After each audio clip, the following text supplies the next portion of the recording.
What if I told you the most secure building in the world has already been breached multiple times, not by an invading army, but by individuals who expose just how fragile even the highest level of security can be?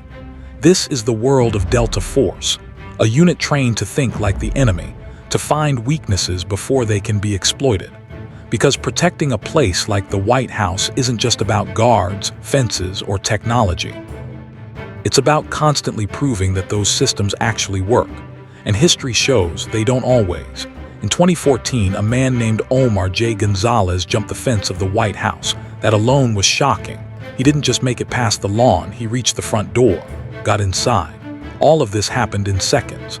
And it revealed something critical: delays, confusion, and gaps in response. In another case, a small drone managed to crash onto the White House grounds, completely bypassing traditional perimeter defenses. No alarm stopped it in time. No system reacted fast enough. These weren't military attacks. They were wake-up calls, proof that even the most secure location on Earth can be tested, and sometimes fail.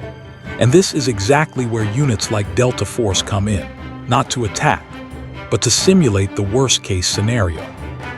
To think like someone who is looking for one tiny mistake, because that's all it takes. So how would they approach something like this? It starts with observation. They study behavior, patterns, timing, not just where the guards are, but how they act over time. When do they relax? When does routine take over? Where does predictability creep in? Because predictability is weakness. Then comes strategy. They break security into layers: outer perimeter, controlled access points, internal response. Each layer is tested not just for strength, but for speed. Because in the real world, speed is everything. The 2014 incident showed that even a few seconds of delayed reaction can allow someone to get much farther than expected. And that's exactly what these simulations are designed to uncover. But the most important factor isn't technology, it's human behavior. A guard distracted for a moment, a system trusted instead of verified, a response that hesitates instead of reacts. These are the real vulnerabilities: small, invisible, but critical. So elite units simulate pressure. They create chaos, distraction, uncertainty, because under pressure, even trained professionals can make mistakes, and those mistakes are what they're looking for, not to exploit them, but to eliminate them. Because there is no such thing as perfect security. There's only security that has been tested. Every breach, every failure, every close call, it all becomes data.